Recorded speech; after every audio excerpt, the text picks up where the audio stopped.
ग्वालियर राष्ट्रीय सनातन सेना नए साल में 1 जनवरी से सदस्यता अभियान जोड़ने के साथ ही जन जागरूकता अभियान चलाएगी। सनातन सेना हिंदू देवी देवताओं के मठ मंदिरों और पूजा स्थलों पर किए गए कब्जों को लेकर अभियान भी चलाएगी। सनातन सेना के पदाधिकारियों ने ग्वालियर में दावा किया कि सनातन धर्म पर सदियों से अत्याचार होता आ रहा है। कोई भी हमारे धर्म गुरुओं पर अनर्गल टिप्पणी कर देता है। पालघर में साधु संतों की हत्या का मामला हो या मनु संहिता को जलाने का, सनातन धर्मी सहिष्णु होने के कारण सब कुछ सह लेते हैं। लेकिन अब ददरौआ सरकार और बागेश्वर धाम सरकार के संयोजन में राष्ट्रीय सनातन सेना सभी हिंदुओं को एकजुट करने की कोशिश करेगी। जो समाज के गरीब, कमजोर और दलित वर्ग के हिंदू अपना धर्म छोड़कर दूसरे धर्म में गए हैं, उनकी वापसी का रास्ता तैयार करेगी। राष्ट्रीय सनातन सेना ने प्रेस कॉन्फ्रेंस के दौरान कहा कि विधर्मी सनातन धर्म पर हमले जारी रखे हुए हैं। हाल ही में उन्होंने महाकुंभ पर भी टिप्पणी की है। इससे पहले संभल में घटना हो चुकी है। बस बताइए किस तरीके से सदस्यता अभियान रहेगा, कैसे कब शुरुआत हो रही है इस चीज़ की? राष्ट्रीय सनातन सेना पूरे भारतवर्ष में लगातार सनातन के लिए कार्य कर रही है और 1 तारीख से जन जन तक पहुंचने का कार्य राष्ट्रीय सनातन सेना के सभी पदाधिकारी कर रहे हैं। और मैं आपके माध्यम से बताना चाहता हूं कि सनातन के युग में जितने भी सनातन के लिए संगठन कर रहे हैं, कार्य कर रहे हैं, उनके लिए भी बहुत बहुत आभार व्यक्त करते हैं हम। जितने भी संगठन कार्य कर रहे हैं और जितने हमारे सनातनी भाई संगठनों से जुड़े हैं, वो सभी संगठनों से जुड़े, और जो हमारे संगठन से जुड़ना चाहता है वो राष्ट्रीय सनातन सेना भारत से जुड़े, लेकिन किसी भी रूप में इस समय सनातन का कार्य करें, क्योंकि देश भर में इन विधर्मियों ने महाकुंभ को लेकर कई बयानबाजी की, कई मंदिरों को तोड़ा। संभल की घटना देख रहे हैं, भोपाल में अभी दंगे हुए, छतरपुर में दंगे हुए। तो अभी सभी हिंदुओं को, सनातनियों को हुंकार भरने का समय है और सभी जागरूक हो जाइए। राष्ट्रीय सनातन सेना से सभी भाई जुड़िए। आपके संगठन में क्या उद्देश्य रहेगा, क्या कार्य करेंगे?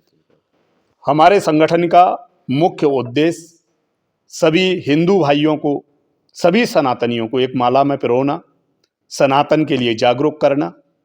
हमारे जितने भी धर्म गुरु हैं उनके लिए हमेशा अत्याचार होते रहे। अभी आपने इससे पहले पालघर में जो हमारे संतों को मार दिया गया, आज भी हमारे कई ऐसे धर्म गुरु हैं जिन पर कोई भी कभी भी किसी तरह की टिप्पणी कर देता है। अभी मनु संहिता को फाड़ दिया गया, हमारे ग्रंथों को कई बार फाड़ दिया गया, उससे सभी सनातनी बहुत आहत है। और हम चाहेंगे कि एक एक सनातनी बब्बर शेर की तरह देश में सनातन का नेतृत्व करे और राष्ट्रीय सनातन सेना के माध्यम से कोई भी विधर्मी किसी भी सनातनी पे कोई भी टिप्पणी करने से पहले 100 बार सोचे।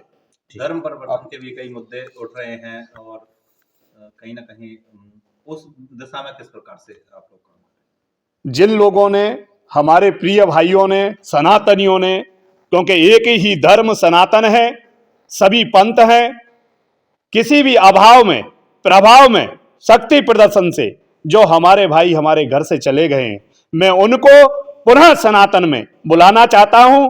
और जो अभाव प्रभाव की वजह से आप अपने धर्म को छोड़ के गए हैं, जो धर्म सबसे सर्वोपरि है, आप सभी भाई वापस आइए, अपना धर्मांतरण करके अपने समाज में, अपने सनातन में वापस आइए। आपको जिन जिन चीजों की जैसी सुविधाएं जरूरत होगी, राष्ट्रीय सनातन सेना वो आपको मुहैया कराएगी। मैं आपके माध्यम से कहना चाहूंगा कि संगठन का एक एक सदस्य, ऐसे कुछ पिछड़े हमारे भाई जिनको जबरदस्ती धर्म परिवर्तन किया गया है, उनको भी हम सनातन में वापस बुलाएंगे।